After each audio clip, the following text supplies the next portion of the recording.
심장이 이상해. 여보, 아까부터 이상했어요. 얼굴이 왜 그렇게 창백해요? 아빠, 손도 떨리고 있어요. 괜찮아요? 숨을 쉴 수가. 여보, 정신 차려봐요. 여보, 아빠! 119 불러, 빨리. 어떡해, 아빠. 여보, 제발 정신 차려봐요. 여보, 눈 좀 떠봐요. 아빠, 제발요. 여러분은 건강에 대해 얼마나 자신 있으신가요? 아침에 일어나면 몸이 무겁고 걷는 것도 예전 같지 않고 밤에는 잠도 제대로 못 이루시진 않나요? 건강검진에서 혈압과 혈당이 높게 나와도 조금만 더 신경 써야겠다 하고 넘긴 적 있으실 겁니다. 하지만 그렇게 방치하다 보면 어떻게 될까요? 오늘 소개해드릴 한 사람도 그랬습니다. 평생 건강할 줄 알았던 사람이었습니다. 오랜 세월 의사로 살아오며 남들의 건강을 돌봤지만 정작 본인의 몸은 챙기지 못했습니다. 그리고 결국 60세 생일을 앞둔 어느 날 가족들과 식사를 하다가 갑자기 쓰러지고 말았습니다. 여러분, 95세 현역 의사 박성근 박사님이 60세에 잘못했으면 돌아가실 뻔했다고 하면 믿어지시나요? 그날 박사님이 조금만 더 무리했거나 119 신고가 조금만 늦었더라면 지금 우리는 그의 이야기를 들을 수 없었을지도 모릅니다. 그런데 놀라운 사실이 있습니다. 박사님은 60세에 심장이 멈출 뻔했던 사람이지만 95세가 되신 지금도 현역 의사로 활동하고 계십니다. 매일 환자를 진료하고 연구하며 책을 집필하며 한 번도 큰 병 없이 건강을 유지해왔습니다. 그렇다면 박사님은 어떻게 60세 이후에도 건강을 되찾고 35년 넘게 활동할 수 있었을까요? 그 비결은 거창한 변화가 아닙니다.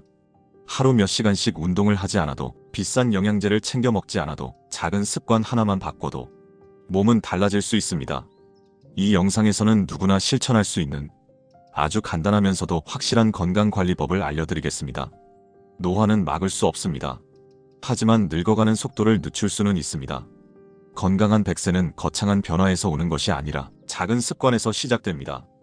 이제부터 그 작은 습관들을 하나씩 알려드리겠습니다. 여러분은 평소 건강을 위해 어떤 노력을 하고 계신가요? 혹시 박성근 박사님처럼 바쁘다는 이유로, 아직 괜찮다는 이유로 건강을 뒤로 미루고 계시진 않나요? 여러분이라면 이런 상황에서 어떻게 하셨을까요? 60세에 쓰러지기 전으로 돌아갈 수 있다면 어떤 선택을 하시겠습니까? 끝까지 보시면 박사님이 35년 넘게 실천한 건강 유지 비법을 모두 알게 되실 겁니다.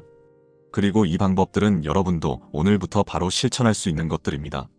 건강한 100세를 원하신다면 지금부터 집중해주세요. 그리고 구독과 좋아요를 눌러주시는 분들은 건강하게 100세까지 사실 겁니다.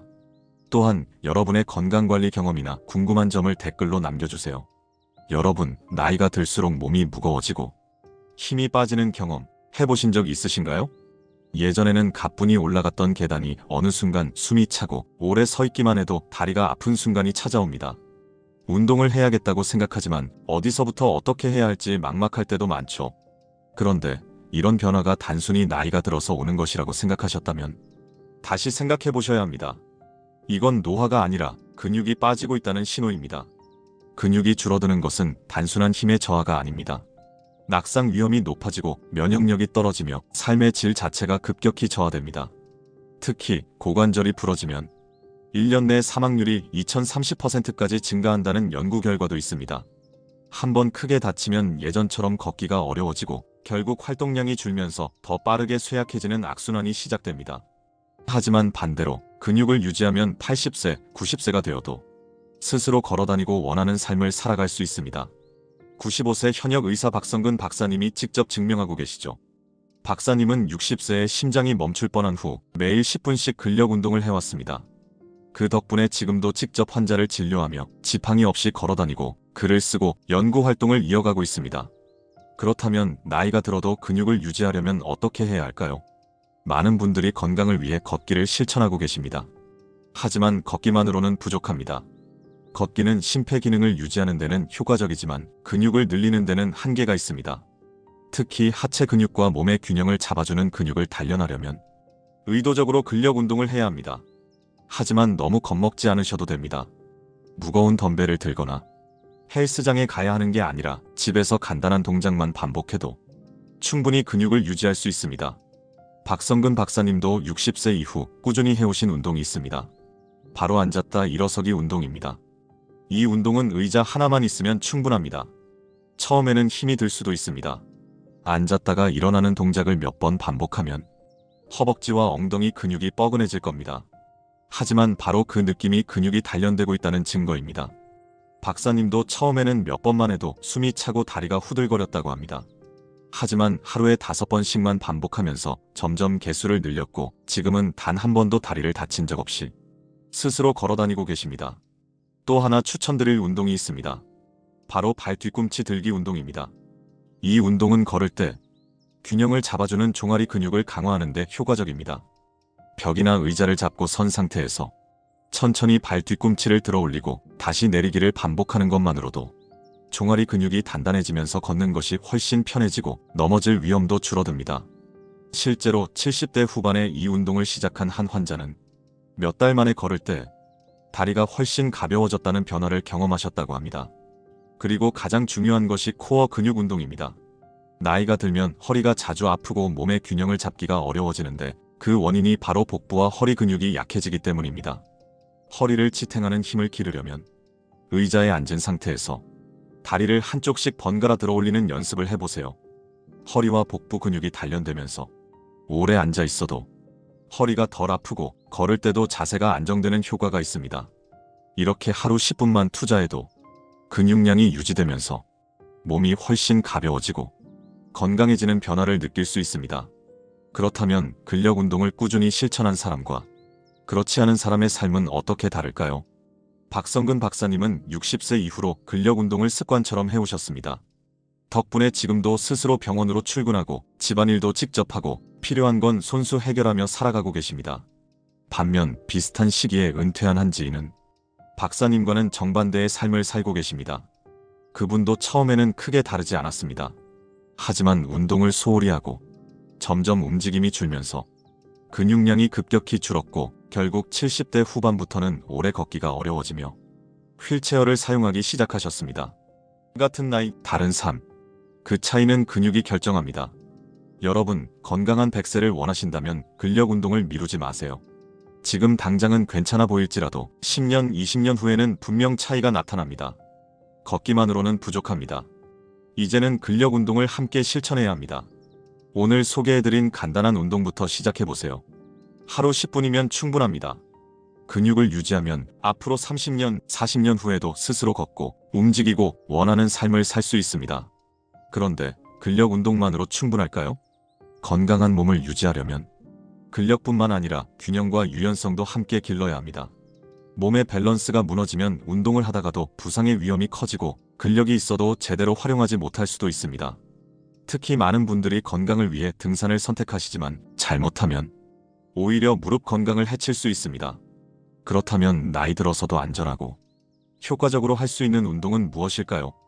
다음은 균형 잡힌 운동의 중요성에 대해 이야기해 보겠습니다. 근력 운동이 중요하다는 것은 이제 아셨을 겁니다. 그렇다면 근육만 키우면 건강한 노후를 보낼 수 있을까요? 그렇지 않습니다. 우리 몸은 단순히 힘만 키운다고 해서 건강을 유지할 수 있는 것이 아닙니다. 균형 잡힌 운동이 필수적입니다. 많은 분들이 건강을 위해 등산을 하십니다. 공기도 좋고 경치도 아름답고 땀을 흘리며 오르면 상쾌한 기분도 들죠. 하지만 등산이 무조건 좋은 운동은 아닙니다. 특히 무릎이 약한 분들에게는 오히려 부상의 위험이 높을 수 있습니다. 오를 때는 큰 문제가 없지만 내려올 때 무릎 관절이 반복적으로 충격을 받기 때문입니다. 젊을 때야 관절이 잘 버텨주지만 연골이 점점 달아가는 노년기에는 상황이 다릅니다.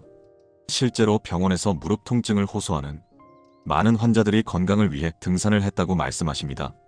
운동을 하려고 했는데 오히려 무릎이 상해버린 거죠. 그렇다면 노년층에게 가장 적절한 운동은 무엇일까요? 바로 유연성 운동, 근력 운동, 균형 운동을 적절히 조합하는 것입니다. 이 세 가지를 균형 있게 실천하면 무릎과 관절에 부담을 주지 않으면서도 몸 전체의 기능을 향상시킬 수 있습니다. 유연성 운동은 굳어진 근육과 관절을 부드럽게 만들어 부상을 예방하는 데 도움을 줍니다. 스트레칭을 하면 몸이 가벼워지고 혈액순환이 원활해지는 효과도 있습니다.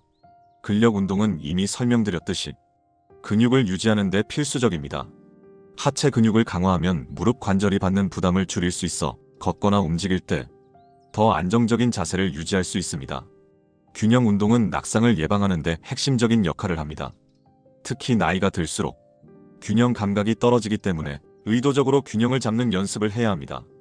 이 세 가지 운동을 하루 15분만 투자해도 몸의 균형이 확연히 달라집니다. 아침에 일어나서 간단한 전신 스트레칭을 해보세요. 팔을 머리 위로 쭉 뻗고 천천히 옆으로 기울이며 몸을 이완합니다. 허리를 좌우로 돌려주고 다리를 가볍게 펴면서 근육을 깨워줍니다. 그 다음에는 근력 운동을 추가합니다. 의자에 앉았다 일어나기, 벽을 짚고 발 뒤꿈치 들기 같은 동작은 노년층도 부담 없이 따라 할 수 있습니다. 마지막으로 균형 감각을 기르는 운동을 해보세요. 한쪽 발을 바닥에서 살짝 들어 올린 채 10초 동안 균형을 잡아봅니다.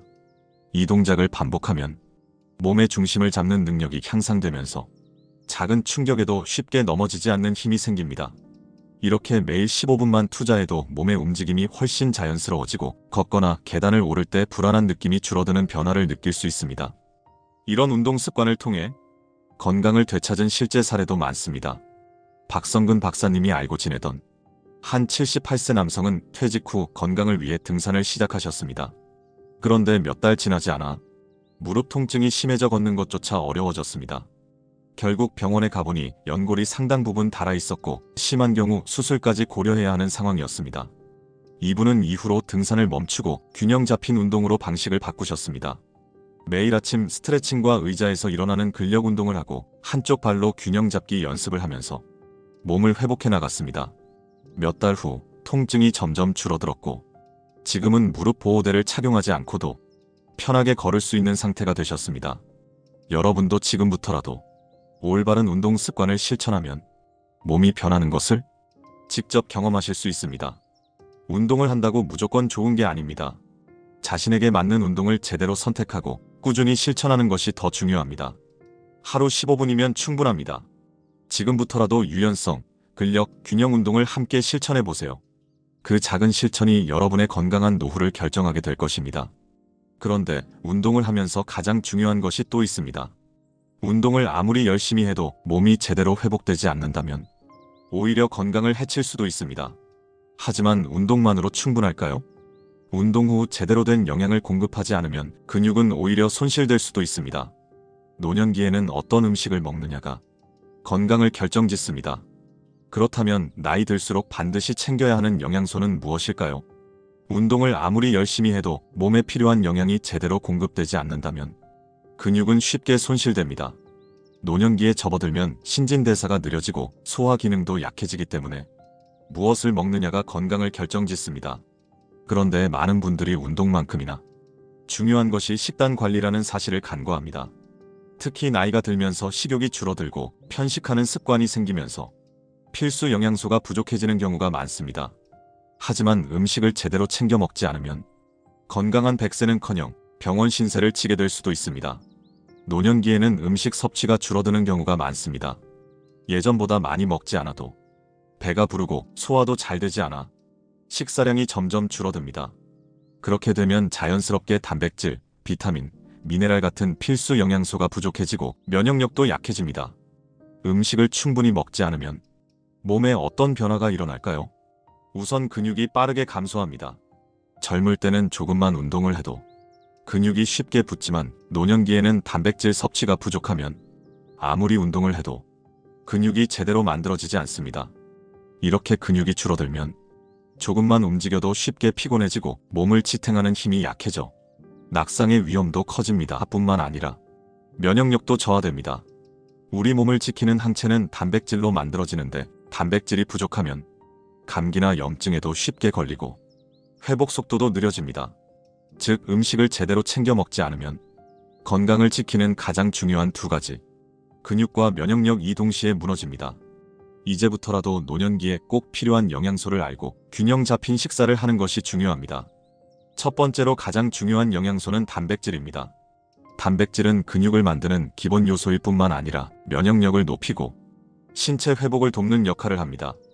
그렇다면 단백질은 얼마나 먹어야 할까요? 나이가 들수록 근육량이 줄어들기 때문에 하루 체중 1kg당 약 11.2g의 단백질 섭취가 필요합니다. 예를 들어 체중이 60kg이라면 하루 최소 6070g의 단백질을 섭취해야 합니다. 그렇다면 이 정도 양의 단백질을 섭취하려면 어떤 음식을 먹어야 할까요? 닭가슴살 100g에는 약 25g의 단백질이 들어있습니다. 두부 반모에는 약 10g, 달걀 1개에는 약 6g의 단백질이 들어있습니다. 즉 하루에 달걀 2개, 두부 반모, 생선이나 닭가슴살을 한 토막씩 먹는 것만으로도 충분한 단백질을 섭취할 수 있습니다. 특히 단백질을 한 끼에 몰아서 먹는 것보다 아침, 점심, 저녁으로 나눠서 섭취하는 것이 근육 생성에 더 효과적입니다. 두 번째로 중요한 영양소는 오메가3입니다. 오메가3는 혈관 건강을 보호하고 뇌 기능을 유지하는 데 중요한 역할을 합니다. 나이가 들수록 혈액순환이 원활하지 않아 뇌졸중이나 심혈관 질환의 위험이 높아지는데 오메가3가 풍부한 음식을 꾸준히 섭취하면 혈액이 깨끗해지고 혈관이 탄력 있어지는 효과가 있습니다. 오메가3가 많이 들어있는 음식으로는 고등어, 연어 같은 등푸른 생선, 호두, 들기름 등이 있습니다. 특히 등푸른 생선을 일주일에 2번에서 3번 정도 먹으면 혈관 건강에 큰 도움이 됩니다. 세 번째로 중요한 영양소는 비타민 D입니다. 비타민 D는 뼈 건강에 필수적인 영양소로 칼슘의 흡수를 돕는 역할을 합니다. 특히 나이가 들면 칼슘이 빠져나가면서 골다공증의 위험이 커지기 때문에 비타민 D를 충분히 섭취해야 합니다. 비타민 D는 햇빛을 쬐는 것만으로도 생성되지만 음식으로도 보충할 수 있습니다. 연어, 달걀 노른자, 버섯 등의 비타민 D가 풍부하게 들어있으니 이런 음식을 꾸준히 섭취하는 것이 좋습니다. 이외에도 장이 건강해야 영양소를 제대로 흡수할 수 있기 때문에 섬유질이 풍부한 채소와 발효식품도 충분히 섭취해야 합니다. 김치, 된장, 요구르트 같은 발효식품을 매일 챙겨 먹으면 장 건강을 유지하는 데 큰 도움이 됩니다. 건강하게 100세를 맞이한 분들의 식습관을 보면 몇 가지 공통점이 있습니다. 첫째, 가공식품보다 자연식품을 많이 섭취한다는 점입니다.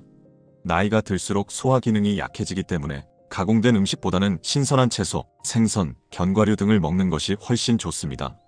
둘째, 조금씩 자주 먹는다는 점입니다. 한 끼에 과식하는 것이 아니라 세 끼를 골고루 챙겨 먹고 간식으로 견과류나 과일을 섭취하는 습관이 건강을 유지하는 데 효과적입니다. 셋째, 물을 충분히 마신다는 점입니다. 노년기에는 갈증을 잘 느끼지 못해 물 섭취가 부족해지는 경우가 많은데 충분한 수분을 섭취하는 것이 혈액순환과 신장 건강을 유지하는 데 중요합니다. 이처럼 작은 식습관 하나만 바꿔도 몸이 달라질 수 있습니다. 운동이 건강을 유지하는 첫 번째 열쇠라면 올바른 영양 섭취는 건강을 지키는 두 번째 열쇠입니다. 그렇다면 마지막으로 남은 중요한 요소는 무엇일까요? 아무리 좋은 음식을 먹고 운동을 해도 이것을 제대로 관리하지 않으면 건강이 망가질 수 있습니다. 그렇다면 장수하는 사람들의 가장 중요한 생활 습관은 무엇일까요? 좋은 음식을 먹어도 몸이 제대로 흡수하지 못한다면 무슨 의미가 있을까요? 아무리 영양가 높은 식단을 유지해도 소화가 잘 되지 않으면 몸에 제대로 공급되지 않습니다. 건강한 100세를 위해 운동과 영양을 챙기는 것도 중요하지만 그보다 더 중요한 것은 이 모든 것을 받아들이는 장 건강입니다. 장을 단순히 소화를 담당하는 기관이라고 생각하기 쉽지만 사실 우리 몸의 70%에 해당하는 면역세포가 장에 존재합니다. 즉 장이 건강해야 면역력이 강해지고 노화를 늦출 수 있습니다. 그런데 많은 분들이 장 건강을 제대로 관리하지 못하고 있습니다. 배가 자주 더부룩하거나 변비가 생기는 것이 단순한 소화 문제라고 생각하고 넘기는 경우가 많죠. 하지만 이런 증상들은 장이 건강하지 않다는 신호입니다. 장 건강이 나빠지면 음식물의 영양소를 제대로 흡수하지 못하고 몸속 염증이 증가하면서 면역력이 떨어지게 됩니다. 그 결과 쉽게 피로해지고 잦은 감기에 걸리거나 알레르기 반응이 심해질 수도 있습니다. 장을 튼튼하게 관리하는 것이 곧 면역력을 높이고 건강을 유지하는 핵심입니다. 장을 건강하게 유지하려면 좋은 유익균을 늘리고 해로운 유해균을 줄여야 합니다. 그렇다면 유익균을 늘리는 가장 쉬운 방법은 무엇일까요? 바로 발효식품을 꾸준히 섭취하는 것입니다. 김치, 된장, 요구르트 같은 발효식품에는 프로바이오틱스가 풍부하게 들어있습니다. 이 유산균이 장내에서 좋은 박테리아를 증가시키고 나쁜 균의 성장을 막아줍니다. 특히 전통 발효식품을 꾸준히 섭취하면 장내 환경이 개선되고 배변 활동이 원활해지는 효과가 있습니다. 실제로 장 건강이 나쁜 분들이 하루 한 끼씩 김치나 된장국을 챙겨 먹고 몇 주 후에 변화를 느끼는 경우가 많습니다. 그렇다면 발효식품만 먹으면 장 건강이 좋아질까요? 그렇지 않습니다. 장을 튼튼하게 하려면 충분한 수분 섭취도 필수적입니다. 장을 건강하게 유지하려면 음식물의 소화와 흡수가 원활해야 하는데 물을 충분히 마셔야 장이 원활하게 움직이고 변비를 예방할 수 있습니다. 노년기에는 갈증을 잘 느끼지 못해서 물 섭취가 부족해지는 경우가 많습니다. 하지만 물이 부족하면 장내 노폐물이 원활하게 배출되지 않고 변이 딱딱해지면서 배변이 어려워집니다. 하루 1.5에서 2리터 정도의 물을 꾸준히 마시는 것만으로도 장 건강이 개선되는 효과를 볼 수 있습니다. 특히 아침에 일어나서 따뜻한 물 한 잔을 마시면 장을 부드럽게 자극하는데 큰 도움이 됩니다. 이 외에도 장 건강을 위해 실천할 수 있는 생활 습관들이 있습니다. 음식을 너무 빨리 먹으면 소화에 부담이 가기 때문에 한 입 한 입 천천히 씹어 먹는 습관을 들이는 것이 중요합니다. 또한 스트레스가 장 건강에 미치는 영향도 큽니다. 스트레스를 많이 받으면 장 운동이 불규칙해지고 배변 활동이 원활하지 않게 됩니다. 따라서 마음의 여유를 갖고 명상이나 가벼운 산책을 통해 스트레스를 관리하는 것도 장 건강을 지키는 방법 중 하나입니다. 장을 건강하게 관리하면서 삶이 바뀐 실제 사례도 많습니다. 박성근 박사님이 알고 지내던 한 75세 여성은 수년간 심한 변비와 소화불량으로 고생하셨습니다. 아무리 건강한 음식을 먹어도 항상 속이 더부룩하고 화장실을 가는 것이 어려웠죠. 그런데 식습관을 바꾸면서부터 몸에 변화가 생기기 시작했습니다. 아침마다 따뜻한 물을 한 잔 마시고 매일 김치와 된장을 섭취했으며 식사 후에는 유산균이 풍부한 요구르트를 챙겨 먹었습니다. 그리고 물을 충분히 마시고 식사를 천천히 하면서 배의 부담을 줄이려고 노력했습니다. 몇 주가 지나자 소화가 훨씬 편안해지고 변비가 개선되면서 몸이 가벼워지는 것을 느꼈습니다. 그리고 몇 달 뒤에는 피부톤도 맑아지고 피로감이 줄어들면서 생활에 활력이 돌아왔습니다. 이처럼 장 건강은 단순히 소화 문제를 해결하는 것이 아니라 면역력과 에너지 수준을 높이고 몸 전체의 건강을 개선하는 중요한 요소입니다. 장을 건강하게 유지하는 것은 결국 100세 시대를 건강하게 살아가는 핵심입니다. 좋은 음식을 먹고 충분한 물을 마시며 스트레스를 줄이는 것만으로도 장 건강이 좋아지고 몸 전체가 건강해지는 변화를 경험할 수 있습니다. 그렇다면 장 건강뿐만 아니라 정신 건강까지 함께 관리해야 하는 이유는 무엇일까요? 건강하게 100세를 사는 사람들에게는 한 가지 공통점이 있습니다. 다음은 스트레스 관리와 정신 건강의 중요성에 대해 이야기해 보겠습니다. 우리는 하루에 약 2만 번 숨을 쉽니다. 그런데 이 호흡이 잘못되어 있다면 아무리 좋은 음식을 먹고 운동을 열심히 해도 몸이 온전히 건강해지기 어렵습니다. 건강한 사람들은 숨 쉬는 방법부터 다릅니다. 반대로 스트레스가 많거나 몸이 약한 사람들은 대부분 호흡이 얕고 짧습니다. 호흡이 깊으면 몸이 안정되고 스트레스가 줄어들며 산소가 충분히 공급되면서 혈압이 조절되고 면역력이 향상됩니다. 반면 얕은 호흡을 하면 몸이 끊임없이 긴장 상태에 놓이게 됩니다. 그 결과 혈압이 오르고 불면증이 생기며 만성 피로가 지속됩니다. 그런데 많은 분들이 자신이 어떻게 숨을 쉬고 있는지조차 인식하지 못합니다. 무의식적으로 빠르게 그리고 얕게 호흡하는 것이 습관이 되어 있기 때문입니다. 그렇다면 올바른 호흡을 하면 몸이 어떻게 변할까요?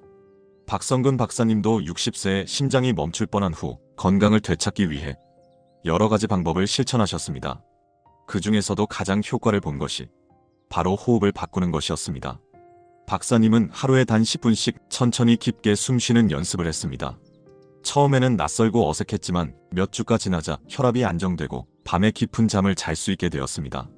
또한 몸이 편안해지면서 작은 일에도 스트레스를 덜 받게 되었다고 합니다. 깊은 호흡이 몸에 미치는 영향은 생각보다 훨씬 큽니다. 우선 혈압을 안정시키는 효과가 있습니다. 호흡이 깊어지면 몸의 긴장이 풀리고 심장 박동이 안정되면서 혈압이 자연스럽게 내려갑니다. 실제로 꾸준히 복식 호흡을 하면 고혈압 개선 효과가 있다는 연구 결과도 있습니다. 또한 불면증 개선에도 도움이 됩니다. 잠을 이루기 어려운 이유 중 하나는 뇌가 긴장 상태를 유지하고 있기 때문입니다. 그런데 깊은 호흡을 하면 몸과 마음이 이완되면서 수면을 유도하는 신경이 활성화됩니다.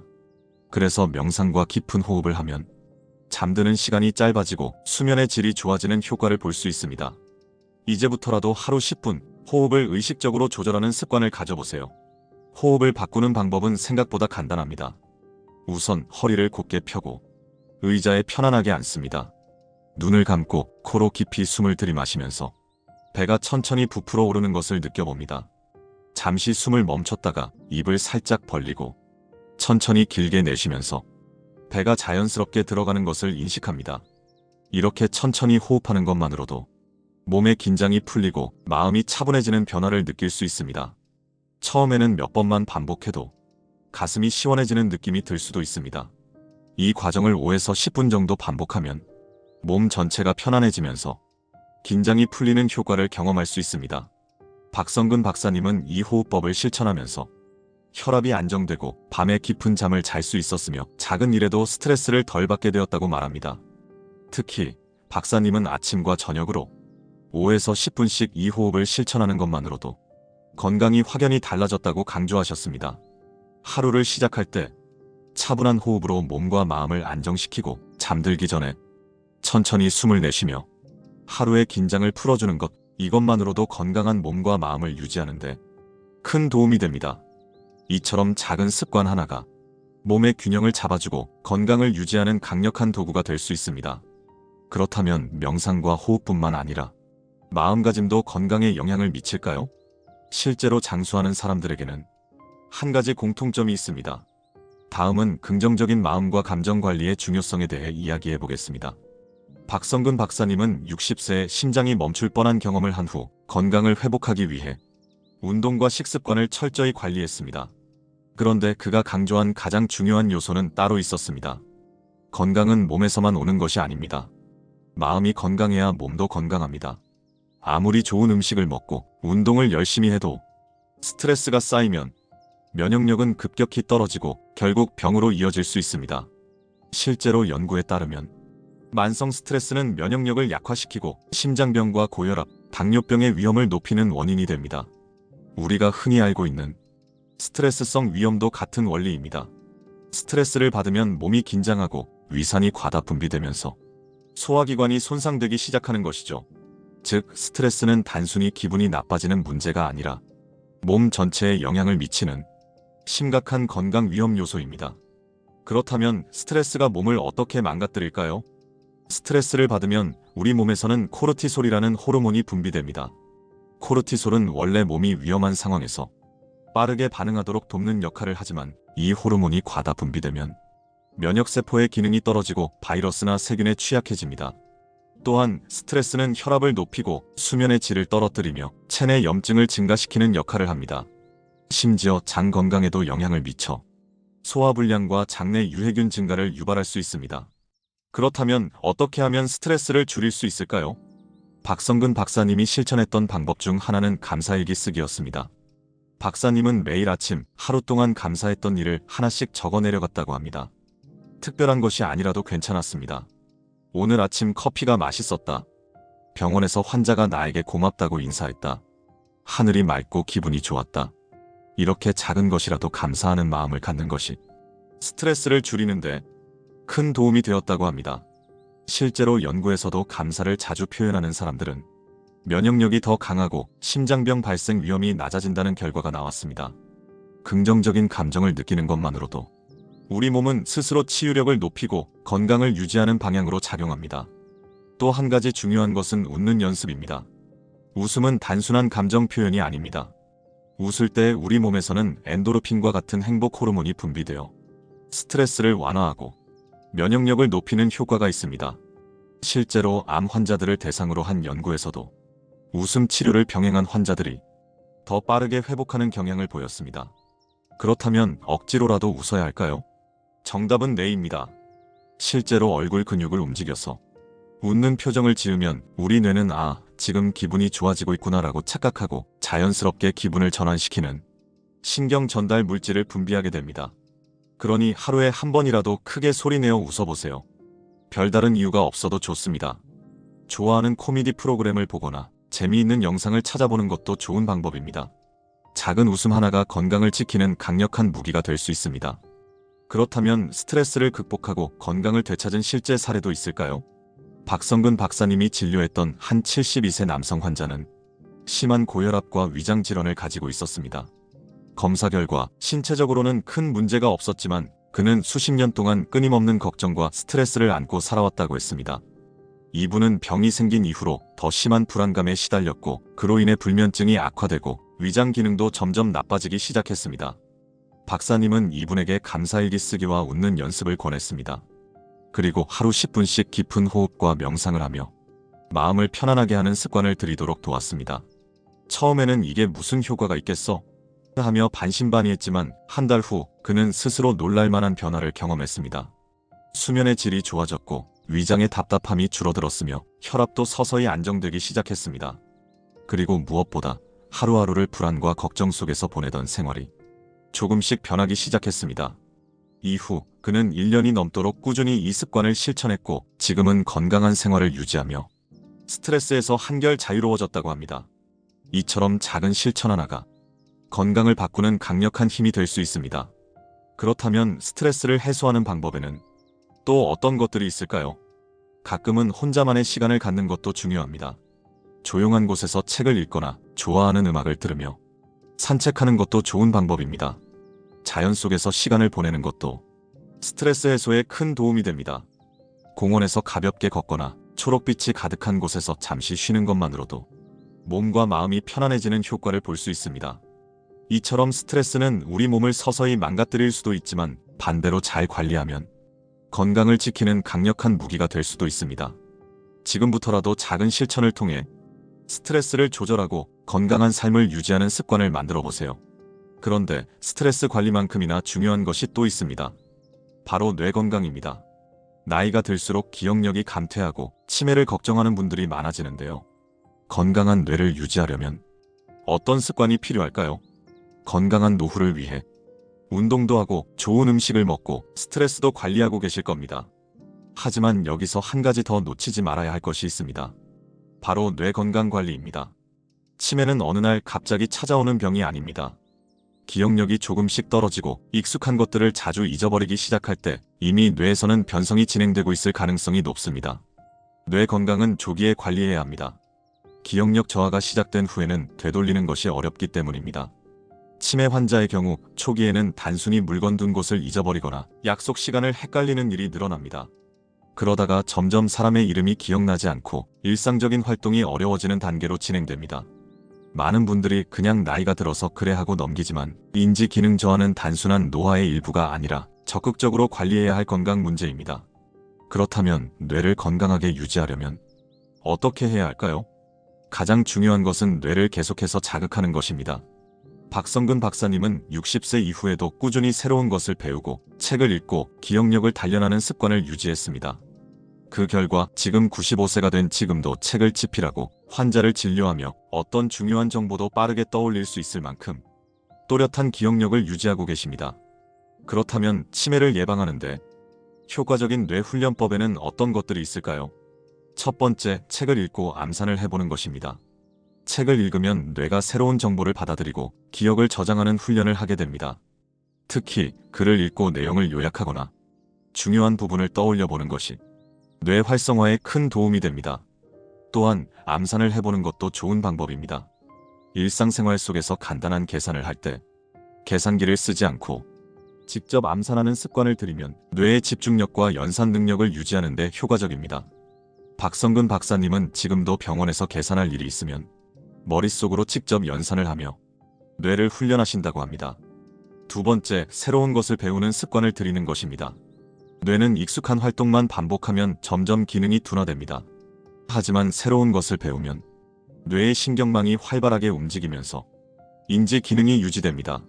악기 연주가 치매 예방에 효과적이라는 연구 결과도 있습니다. 손을 사용해 연주하는 과정에서 뇌의 여러 부위가 동시에 활성화되면서 인지 기능이 강화되는 효과가 있기 때문입니다. 실제로 80대에도 피아노를 연습하는 분들은 같은 연령대보다 기억력이 뛰어난 경우가 많다고 합니다. 하지만 악기를 배울 필요까지는 없습니다. 새로운 취미를 가져보는 것도 충분히 효과적입니다. 예를 들어 새로운 요리법을 배우거나 그림을 그려보거나 자신이 평소 해보지 않았던 활동을 시도하는 것만으로도 뇌를 자극할 수 있습니다. 세 번째, 사람들과 적극적으로 교류하는 것입니다.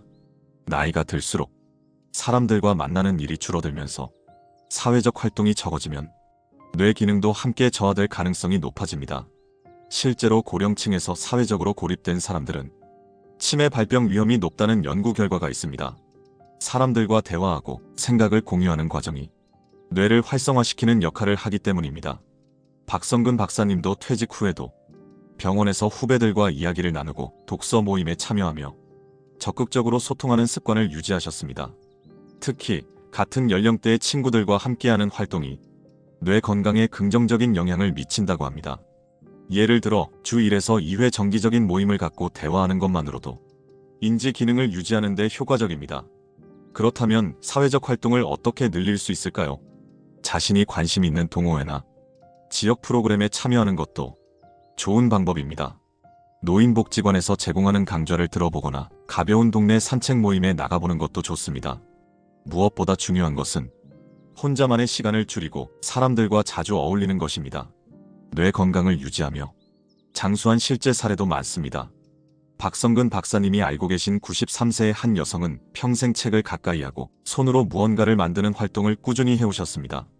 그분은 매일 신문을 읽고 중요한 내용을 메모하는 습관을 가졌고 오래전부터 뜨개질을 하며 손과 뇌를 동시에 움직이는 활동을 즐겨 하셨습니다. 이런 생활 습관 덕분에 지금도 또렷한 기억력과 건강한 생활을 유지하고 계십니다. 그리고 무엇보다 매일 새로운 것을 배우려는 자세가 그분의 뇌 건강을 지켜준 가장 큰 비결이었습니다. 치매는 미리 예방해야 합니다. 기억력이 저하된 후에는 되돌리는 것이 어렵습니다. 지금부터라도 뇌를 건강하게 유지하는 습관을 만들어야 합니다. 매일 책을 읽고 간단한 암산을 해보세요. 새로운 취미를 시작하고 손을 자주 사용하는 활동을 늘려보세요. 사람들과 적극적으로 교류하며 대화를 많이 나누는 것도 중요합니다.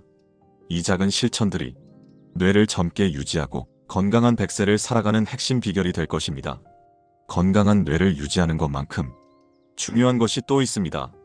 단순히 오래 사는 것이 아니라 활력 있고 행복한 노후를 보내려면 반드시 신경 써야 할 요소가 있습니다. 마지막으로 삶의 질을 높이는 건강한 생활 습관에 대해 이야기해 보겠습니다. 건강한 몸과 뇌를 유지하는 것만큼이나 중요한 것이 있습니다. 바로 사람들과의 관계를 유지하는 것입니다. 많은 사람들이 건강을 지키기 위해 운동과 식습관을 바꾸지만 노년기에 가장 큰 적은 고립이라는 사실을 간과하는 경우가 많습니다. 실제로 사회적으로 단절된 사람들은 치매 위험이 2배 이상 증가하고 우울증 발병률도 높아진다는 연구 결과가 있습니다. 오랜 시간 혼자 있는 생활이 지속되면 뇌의 활동이 줄어들고 감정적으로 위축되면서 건강에도 악영향을 미치게 됩니다. 그렇다면 사람과의 관계가 왜 이렇게 중요한 걸까요? 사람과의 대화는 단순한 소통이 아닙니다. 뇌를 자극하고 감정을 안정시키는 강력한 역할을 합니다. 실제로 대화를 나누는 과정에서 우리는 기억을 떠올리고 감정을 공유하고 상대방의 말을 이해하려고 노력하게 됩니다. 이 과정이 반복될수록 뇌의 신경망이 활성화되고 인지 기능이 유지되는 효과가 나타납니다. 즉, 혼자 있을 때보다 다른 사람과 함께할 때 뇌가 훨씬 활발하게 작동하는 것입니다. 또한 감정을 나누는 대화는 스트레스를 줄이고 불안을 완화하는 역할도 합니다. 어떤 일이든 함께 이야기할 사람이 있다는 것만으로도 우리는 안정감을 느낄 수 있습니다.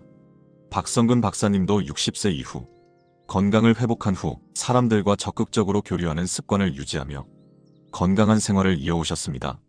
병원에서 후배들과 이야기를 나누고 오랜 친구들과 연락을 주고받으며 주기적으로 가족들과 시간을 보내는 것을 소중히 여기셨습니다. 그리고 이런 관계들이 그의 정신적 육체적 건강을 지키는데 중요한 역할을 했습니다. 친구와의 관계는 건강에도 직접적인 영향을 미칩니다.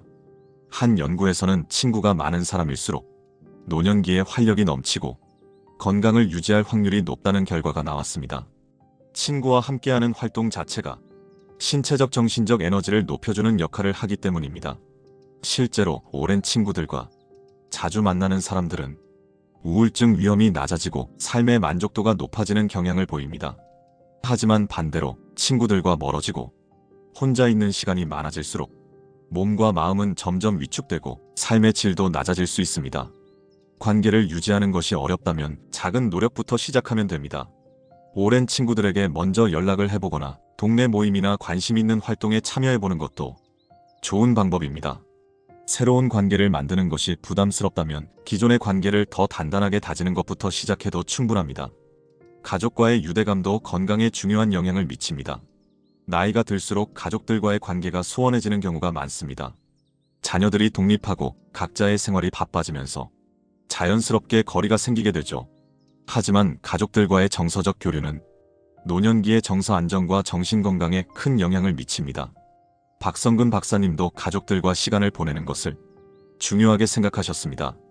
자녀들과 주기적으로 전화통화를 하고 손주들과 함께 시간을 보내면서 삶의 활력을 얻고 감정적으로도 안정감을 느꼈다고 합니다. 물론 가족과의 관계가 항상 좋은 것은 아닙니다. 오랜 시간 쌓인 감정이나 서로의 바쁜 생활 때문에 자연스럽게 거리가 생길 수도 있습니다. 그렇다면 가족 관계를 개선하고 다시 가까워질 방법은 없을까요? 가장 쉬운 방법은 자주 연락하고 관심을 표현하는 것입니다. 먼저 안부를 묻고 작은 대화를 나누는 것만으로도 관계는 회복될 수 있습니다. 어색할 필요도 없습니다. 간단한 안부 인사라도 자주 하다 보면 자연스럽게 대화가 이어지게 됩니다. 이 작은 노력들이 모이면 가족과의 관계는 다시 따뜻해지고 서로에게 긍정적인 영향을 미치게 됩니다. 사회적 관계를 회복하면서 건강을 되찾은 실제 사례도 있습니다. 한 80세 남성은 배우자를 먼저 떠나보내고 오랜 시간 혼자 지내면서 우울감과 무력감에 빠져 있었습니다. 예전에는 활발한 성격이었지만 점점 사람들을 만나는 것이 귀찮아졌고 누군가에게 먼저 연락하는 것도 어렵게 느껴졌다고 합니다. 그런데 어느 날 가까운 지인이 그를 지역 노인 모임에 초대했습니다. 처음에는 망설였지만 한 번만 나가보자는 생각으로 참여해보았죠. 그리고 그날 이후 그의 삶은 바뀌었습니다. 비슷한 연령대의 친구들을 만나고 함께 이야기를 나누고 취미 활동을 하면서 다시 활력을 되찾기 시작했습니다.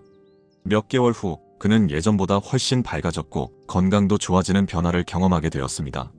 그리고 무엇보다 다시 사람들과 연결되면서 삶의 의미를 찾게 되었다고 합니다.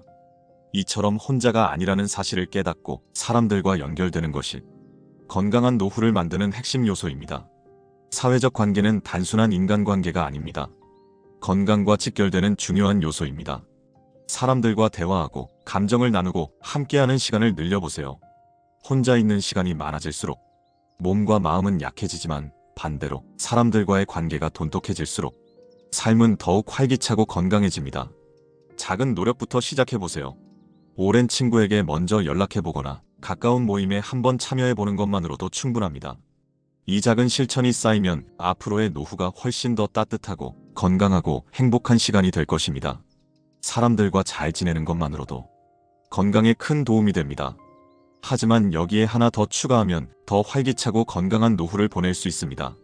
장수하는 사람들을 보면 한 가지 공통점이 있습니다.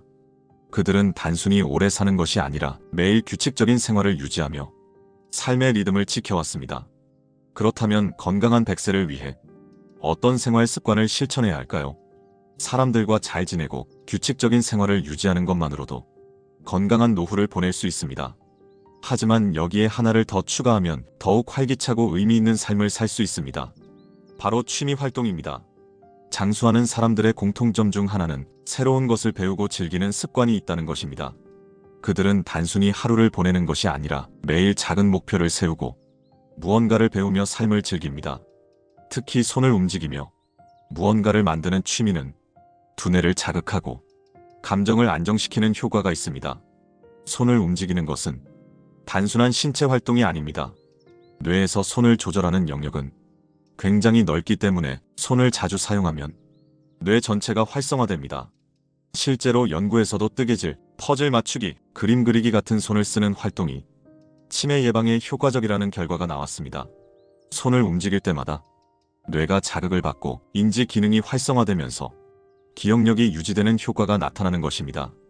그뿐만 아니라 손을 사용하여 무언가를 만들면 심리적으로도 안정되는 효과가 있습니다. 어릴 적 색연필로 그림을 그리거나 종이 접기를 하면서 기분이 좋아졌던 경험이 있을 것입니다. 이처럼 손을 움직이며 집중하는 과정 자체가 스트레스를 줄이고 마음을 편안하게 만드는 역할을 합니다. 그렇다면 어떤 취미 활동이 노년기 건강에 도움이 될까요? 첫 번째, 미술 활동입니다. 그림을 그리거나 색칠을 하면 뇌의 창의력을 자극하면서 동시에 감정을 표현하는 효과를 얻을 수 있습니다. 특히 색칠하는 과정에서 스트레스가 완화되고 마음이 차분해지는 느낌을 받을 수 있습니다. 어떤 형태든 상관없습니다. 물감으로 풍경화를 그려도 좋고 스케치북에 간단한 연필 그림을 그려도 좋습니다. 요즘에는 색칠하는 것만으로도 뇌를 활성화시키는 컬러링북도 인기입니다. 그리고 중요한 것은 잘 그릴 필요가 없다는 것입니다. 완벽하게 그리려 하지 말고 그리는 과정 자체를 즐기는 것이 가장 중요합니다. 두 번째, 음악 활동입니다. 음악은 듣는 것만으로도 뇌를 자극하고 기분을 전환하는 효과가 있습니다. 그런데 단순히 듣는 것을 넘어 직접 악기를 연주하거나 노래를 부르면 그 효과가 더욱 커집니다. 실제로 80대에도 악기 연주를 배우는 사람들은 같은 연령대보다 인지 기능이 뛰어난 경우가 많습니다. 손가락을 움직이며 음을 연주하는 과정에서 뇌의 여러 부위가 동시에 활성화되기 때문입니다. 피아노, 기타 같은 악기도 좋고 간단한 리듬 악기인 우쿨렐레나 오카리나를 배우는 것도 좋습니다. 만약 악기를 연주하는 것이 부담스럽다면 가볍게 흥얼거리는 것만으로도 뇌에 좋은 영향을 미칠 수 있습니다. 그리고 음악 활동은 사회적 관계를 유지하는 데도 도움이 됩니다. 합창단이나 음악 동호회에 참여하면 사람들과 교류하면서 더욱 즐겁게 생활할 수 있습니다. 세 번째, 가드닝입니다. 식물을 돌보는 것은 단순한 취미를 넘어 정신 건강을 안정시키는 효과가 있습니다. 흙을 만지고 작은 씨앗을 심고 물을 주며 성장하는 과정을 지켜보는 것만으로도 심리적 안정감을 얻을 수 있습니다. 특히 자연과 가까워지는 것은 불안감을 줄이고 우울감을 완화하는 데도 효과적입니다. 텃밭이 없어도 괜찮습니다. 작은 화분 하나만 있어도 충분합니다. 실내에서 키울 수 있는 허브, 다육식물, 꽃 한 송이라도 가꾸다 보면 식물의 성장과 함께 스스로도 활력을 얻는 것을 느낄 수 있습니다. 취미를 통해 삶의 활력을 되찾은 실제 사례도 있습니다. 박성근 박사님이 알고 지내던 한 75세 여성은 퇴직 후 우울감을 겪고 있었습니다. 오랫동안 바쁘게 일하다가 갑자기 할 일이 없어지면서 시간을 의미 없이 보내게 되었고 점점 무기력함이 커졌습니다. 그러던 중 우연히 지역 미술 강좌에 참여하면서 그녀의 삶이 바뀌었습니다. 처음에는 간단한 색칠만 했지만 점점 자신만의 그림을 그려나가면서 삶의 즐거움을 찾게 되었습니다. 그녀는 그림을 그리고 있으면 시간이 훌쩍 지나가고 잡념이 사라지면서 기분이 밝아진다고 말했습니다. 그리고 몇 년 후 그녀는 같은 미술 수업에서 만난 사람들과 함께 작은 전시회까지 열 정도로 활발한 활동을 이어가고 있습니다. 이처럼 취미는 단순한 여가 활동이 아닙니다. 삶의 의미를 찾고 뇌를 자극하며 건강한 노후를 보내는 중요한 열쇠가 될 수 있습니다. 나이가 들었다고 새로운 것을 배우기에 늦은 것은 아닙니다. 오히려 새로운 것을 배우려는 마음가짐이 젊음을 유지하는 비결입니다. 작은 것부터 시작해보세요. 색연필을 들고 그림을 그려보거나 손으로 만드는 활동을 시작해보세요. 악기를 배워보거나 텃밭을 가꾸는 것도 좋은 방법입니다. 이 작은 취미 하나가 삶의 활력을 불어넣고 건강한 노후를 만드는데 중요한 역할을 하게 될 것입니다. 지금까지 우리는 건강하게 나이 드는 방법을 알아봤습니다. 하지만 중요한 건 이것을 실천한 사람들이 어떤 삶을 살고 있는지입니다. 단순히 오래 사는 것이 아니라 오래 살아도 건강하고 활력 넘치는 삶을 유지하는 사람들은 무엇이 다를까요? 박성근 박사님은 60세 생일을 앞두고 쓰러졌습니다. 가족과 함께 식사하던 도중 갑자기 가슴을 부여잡고 숨이 막히는 듯한 고통을 느꼈습니다. 119를 부르지 않았더라면 지금 우리가 그의 이야기를 듣고 있을 수 없었을지도 모릅니다. 그때까지 박사님은 건강에 대해 한 가지 착각을 하고 있었습니다. 나는 의사니까 건강할 거야. 내가 아플 리 없어. 환자들을 돌보느라 바빴을 뿐이야. 하지만 몸은 달랐습니다. 수십 년 동안 쌓여온 피로와 스트레스, 불규칙한 생활 습관이 한순간에 그의 건강을 무너뜨린 것이었습니다. 그렇게 죽을 뻔한 위기를 겪고 나서야 박사님은 깨달았습니다. 건강은 타고나는 것이 아니라 만들어가는 것이라는 사실을요. 쓰러진 후 박사님은 처음으로 자신의 생활을 돌아봤습니다. 그리고 작은 것부터 바꿔나가기 시작했습니다. 아침에 일어나면 물 한 잔을 마시고 허리가 굳어지지 않도록 간단한 스트레칭을 했습니다. 하루 10분씩 깊게 호흡하며 몸과 마음을 가라앉혔고 하루에 한 가지씩 감사한 일을 떠올리며 긍정적인 마음을 유지하려 했습니다. 처음에는 큰 변화가 없었습니다. 하지만 몇 주가 지나자 몸이 가벼워졌고 몇 달 후에는 예전보다 훨씬 활기차게 하루를 보낼 수 있었습니다. 그리고 1년이 지나자 그는 완전히 달라져 있었습니다. 건강을 되찾았을 뿐만 아니라 이전보다 더 젊고 생기 있는 삶을 살고 있었습니다. 이후로도 박사님은 이 작은 습관들을 계속 지켜왔고 그 결과 95세가 된 지금도 현역 의사로 활동하며 건강한 노후를 보내고 계십니다. 여러분은 어떤 노후를 꿈꾸시나요?